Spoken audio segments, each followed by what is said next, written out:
ठीक है। तो today we are going to start exercise 12.3।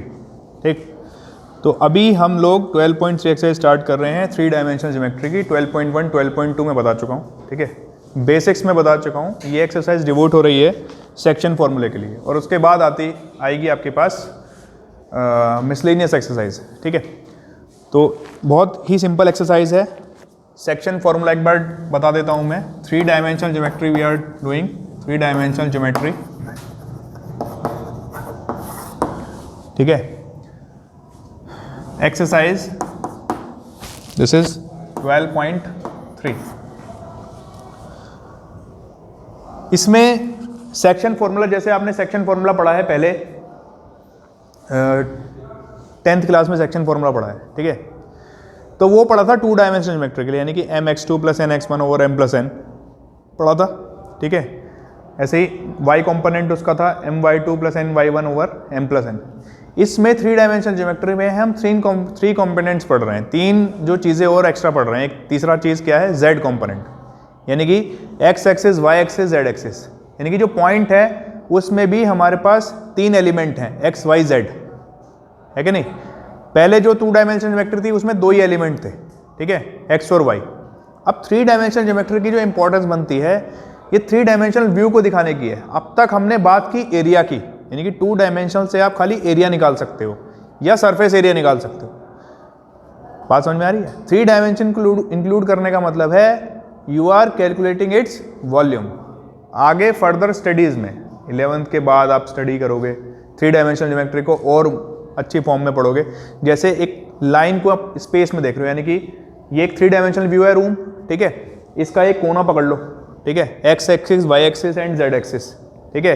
तो इस रूम में सपोज ये एक लाइन है, ठीक है, तो इस लाइन की इक्वेशन, अगर मैं इससे लाइन खींच दूं ऐसे, ठीक है, ऐसे भी एक लाइन जा सकती है, तो उस लाइन की इक्वेशन क्या होगी, वो 3 डायमेंशन ज्योमेट्री से ही आप बता पाओगे। 12th क्लास में इसको भी कैलकुलेट करेंगे, इसका इक्वेशन, ठीक है, या प्लेन का इक्वेशन, कि आप इस तरह से प्लेन पास कर दो। प्लेन क्या होता है, 2 डायमेंशन सरफेस होती है, ठीक है, तो उसको कहीं भी आप पास कर सकते हो। उसका इक्वेशन कैसे निकालोगे, जैसे दिस इज अ प्लेन, ठीक है, ये y एक्सिस है और ये z एक्सिस है, तो this is yz plane. This is ये y एक्सिस है और ये x एक्सिस है, तो दिस इज xy प्लेन, ठीक है, जिस पे हम खड़े हैं, फ्लोर, ये xy प्लेन हो गया। तो ये सब इंट्रोडक्टरी चैप्टर का जो इंट्रोडक्शन जो है वो मैं पहले वाले लेक्चर्स में देख चुका हूँ, ठीक है। अब हम लोग 12.3 एक्सरसाइज स्टार्ट कर रहे हैं। Section formula, find the coordinates of the point which divides the line segment joining the points -2, 3, 5। एक पॉइंट है आपके पास P, मान लीजिए -2, 3, 5। दूसरा पॉइंट है आपके पास 1, -4, 6 एंड इट्स डिवाइड, जो पॉइंट है जिसके कोऑर्डिनेट्स आपको फाइंड करने हैं, ये 2:3 के रेशियो में डिवाइड कर रहे हैं, ठीक है। तो दिस इज m और दिस इज n, mx2, ठीक है, और nx1। तो this into this, this into this और this into this, x coordinate हो जाएगा इसका, तो ये आ जाएगा -2 इंटू 3 प्लस और 1 into 2 over 2 + 3, this into this, this into this, ठीक है, ओवर दिस प्लस दिस, ये हो गया। दूसरा कोऑर्डिनेट क्या होगा, दिस इंटू दिस, 3 इंटू 3 और -4 इंटू 2 ओवर 2 + 3, और तीसरे वाला होगा 5 इंटू, ठीक है, 3, ठीक, और 6 इंटू 2 ओवर कितना हो जाएगा, 2 + 3 हो जाएगा, ठीक है। सॉल्व करिए, क्या होगा, -6 + 2 -4 ओपन, इसके बाद 3 - 6, 3 - 8, सॉरी 9 - 8, 1/5 और 15 + 12 27 अपॉन, तो दीज आर द कोऑर्डिनेट्स, ठीक है, ये आपके कोऑर्डिनेट्स हो जाएंगे। इसके बाद 2:3 एक्सटर्नली, अगर ये पॉइंट इसको एक्सटर्नली डिवाइड कर रहा होता है, यानी कि अब जो है ये R पॉइंट यहाँ ना हो करके, ठीक है, कहाँ हो जाता है, ये R इधर की साइड आ जाता है, ठीक है। तो ये 2 पार्ट और ये 3 पार्ट, ठीक है। तो यहाँ पर क्या करेंगे, माइनस माइनस लगा देंगे। अब क्योंकि यहाँ माइनस था तो यहाँ पे क्या हो जाएगा, प्लस हो जाएगा, और यहाँ पर माइनस। केवल और केवल सिंपल इसमें ही चेंज कर देंगे, तो -2 -6, तो ये हो जाएगा -8/5। अगर डायरेक्ट करेंगे एक्सटर्नली के लिए, यहाँ पर माइनस लगाना है, यहाँ माइनस लगाते तो माइनस माइनस क्या हो जाता, प्लस हो जाता, और प्लस की जगह यहाँ पर माइनस, ठीक है। तो -8/5, और कितना हो जाएगा, 9 + 8 17, तो 17/5, और ये क्या हो जाता, -3/5। तो ये एक्सटर्नली के लिए होता, और ये होता इंटरनली के लिए, ठीक है। कहाँ पे, अरे हाँ देखो इधर नीचे भी 2 - 3 हो जाएगा, दिस इज -1, ठीक है। तो माइनस +8, ठीक, और ये हो जाएगा -17, और ये हो जाएगा -3, ठीक है। तो ये होगा, तो this would be the coordinates, ठीक है।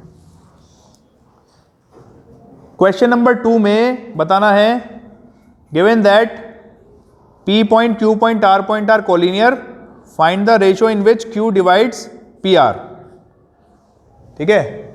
3 पॉइंट हैं वो कोलिनियर हैं। अब आपको M/N बताना है, ठीक है। बहुत सिंपल है ये भी, कैसे करेंगे,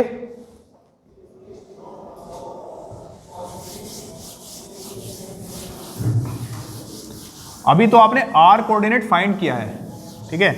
अभी आपने R कोऑर्डिनेट फाइंड किया है, अभी R कोऑर्डिनेट गिवन है। ये 3 पॉइंट है, this is P Q R, ठीक है। This is P Q R। P point है आपके पास 2, 3, 2, -4। Q पॉइंट है 5, 4, -6, एंड R पॉइंट इज 9, 8, -10। ये तीनों पॉइंट कोलिनियर है बच्चों, ठीक है। जब ये तीनों पॉइंट कोलिनियर हैं तो ये पॉइंट किस रेशो में डिवाइड कर रहा है, सपोज M/N के रेशो में डिवाइड कर रहा है। और जब भी रेशो फाइंड करना हो तो M/N ना मान करके K/1 माने तो आराम से हो जाएगा, ठीक है। तो K की वैल्यू भी फाइंड करनी पड़ेगी आपको। तो K/1 के रेशो में डिवाइड कर रहा है।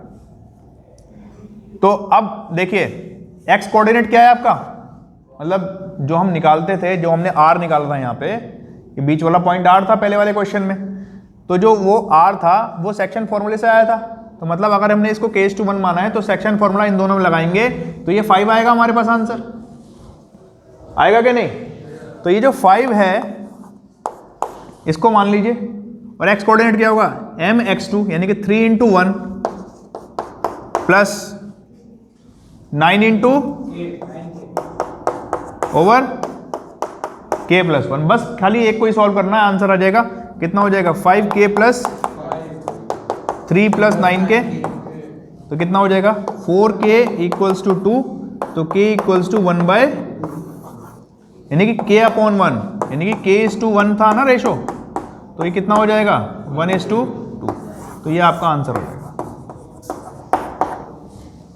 ठीक है। इसमें सारे के सारे कोऑर्डिनेट सॉल्व करने की जरूरत नहीं है, सभी से यही आंसर आएगा। एक ही का हमने सॉल्व कर लिया x का।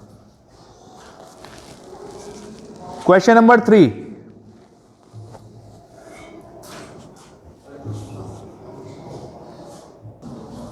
तो चलिए क्वेश्चन नंबर 3 करते हैं। क्वेश्चन नंबर 3 में क्या बोला है, find the ratio in which YZ plane divides the line segment formed by joining the line. अब देखो एक लाइन है, इसको P पॉइंट मान लीजिए, -2, 4, 7, और दूसरा है आपके पास Q पॉइंट 3, -5, 8, ठीक है। YZ प्लेन अगर डिवाइड कर रहा है, YZ का मतलब है कि उसमें x कंपोनेंट क्या होगा, 0 होगा। मतलब अगर ये प्लेन इस लाइन को डिवाइड कर रहा है इस पॉइंट पे, इस पॉइंट पे नहीं, ये थोड़ा सा ऊपर की साइड है, तो एक पॉइंट पे ही डिवाइड करेगा, ठीक है। सपोज ये पॉइंट R है, तो इसमें जो x कंपोनेंट होगा, अगर YZ प्लेन डिवाइड कर रहा है, दिस इज YZ प्लेन, ठीक है। तो ये 0 कॉमा y कंपोनेंट कुछ होगा और z कंपोनेंट कुछ होगा, x कंपोनेंट इसका 0 होगा। सपोज ये k:1 में डिवाइड कर रहा है, this is k and this is 1, ठीक है।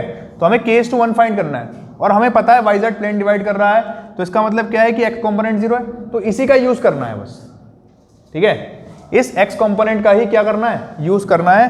तो बस लगा दो इसमें, यानी कि जो हमारा सेक्शन फॉर्मूला है उसमें x कंपोनेंट तो 0 ही है, ठीक है। तो m1 x2 यानी कि -2 इंटू 1 और क्या हो जाएगा 3 इंटू प्लस 3 इंटू के ओवर के प्लस ये तो 0 में आ गया, ठीक है।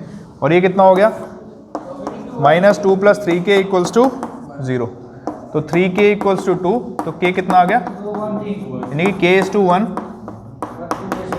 2:3, तो ये आपका आंसर आ गया। क्वेश्चन नंबर 4, क्वेश्चन नंबर 4 में देखिए, using section formula show that the points a and b and c are collinear, ठीक है।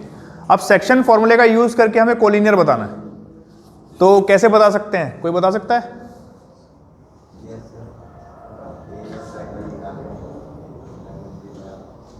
सेक्शन फॉर्मूले का यूज करना है बेटा,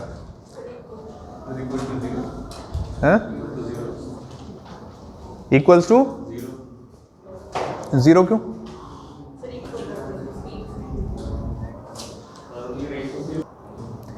देखिए कैसे करना है इस क्वेश्चन को। सबसे पहले हमें जो हमें गिवन है क्वेश्चन, इसमें बोल रहा है using section formula show that point A B C are collinear. तो आप मान लीजिए कि point A B and C, तो ए बी ऐसे मान लीजिए और सी ऐसे मान लीजिए इधर, ठीक है। दिस पॉइंट इज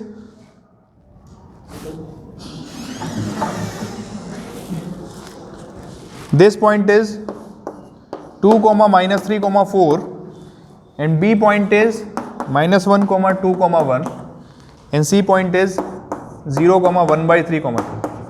अब ABC कोलिनियर प्रूफ करने, तो आप क्या करेंगे, आप मान लीजिए कि C पॉइंट जो है, ठीक है, ये इसको k:1 के रेशो में डिवाइड कर रहा है, ठीक है। C पॉइंट k:1 के रेशो के डिवाइड कर रहा है। अब C पॉइंट के कोऑर्डिनेट सेक्शन फॉर्मूले से निकालिए k:1 लेकर के, ठीक है। C पॉइंट के कोऑर्डिनेट सेक्शन फॉर्मूले से निकालिए। एक काम ये करना है सबसे पहले आपको, तो जरा निकाल लीजिए, फटाफट कैलकुलेट करिए, चलिए अपना अपना कैलकुलेट करिए, फिर बताइए मुझे। मैं आंसर लिखूंगा डायरेक्ट यहां पे। तो हमने सेक्शन फॉर्मूले यूज करके क्या निकाला, k के टर्म्स में C के कोऑर्डिनेट्स निकाले। अब जो C के कोऑर्डिनेट हैं, ठीक है, वो इसके इक्वल आने चाहिए, है कि नहीं। अब k की किस वैल्यू के लिए C के इक्वल आ रहे हैं, तो k की कोई ना कोई एक वैल्यू होगी जिसके लिए ये C के इक्वल आएंगे, तो वो वैल्यू आपको फाइंड करनी है। अब देखो यहां पर 0 है, तो k की वैल्यू ऐसे सजेस्ट करो जो यहां पर 0 आ जाए। 2, अगर मैं यहां पे 2 रख देता हूं तो 0 हो जाएगा, ये हो जाएगा 2 + 1 3, यानी कि अगर मैंने k की वैल्यू 2 ली, ठीक है, तो रेशो कितना हो गया बेटे, 2:1 हो गया, रेशो 2:1 हो गया। तो ये भी 1/3 होना चाहिए। देखो 2 2 = 4 -3/3, यानी कि ये भी सही आ रहा है और फिर ये भी सही आएगा उसके लिए, ठीक है। तो इसका मतलब क्या है कि भाई k की वैल्यू अगर 2:1 है तो हमारे पास ये जो रेशो होगा हमारा 2:1 होगा, और जो C कोऑर्डिनेट्स होगा हमारा 0, 1/3 और 2 होगा। इसका मतलब क्या है कि ये पॉइंट्स A B C कैसे बन रहे हैं, कोलिनियर। अगर k की वैल्यू 2:1 रखकर ये वाला पॉइंट नहीं आता तो ये कोलिनियर नहीं, बस इसमें यही बताना है, ठीक है। तो आपने क्वेश्चन नंबर 1 2 3 4 कर लिए। अब इसके बाद क्वेश्चन नंबर 5 आपको खुद करना है, तो ये एक्सरसाइज आपकी खत्म हो जाएगी। और इसके बाद सेम एक्सरसाइज है मिसलेनियस, उसमें 6 क्वेश्चन है, तो ये भी आपको ट्राई करके लेके आनी है। फिर उसके प्रॉब्लम्स हम कल को डिस्कस करेंगे। ठीक है, तो ये आपका चैप्टर यहाँ पर कंप्लीट हो जाएगा। नेक्स्ट चैप्टर आपका होगा कौन सा वाला, कौन सा करना है? परम्यूटेशन, लिमिट्स एंड डेरिवेटिव, कोई सा भी कर लो जो मन कर रहा है। लिमिट्स एंड डेरिवेटिव, चलो ठीक है, लिमिट्स एंड डेरिवेटिव नेक्स्ट आपका टॉपिक होगा, ठीक है।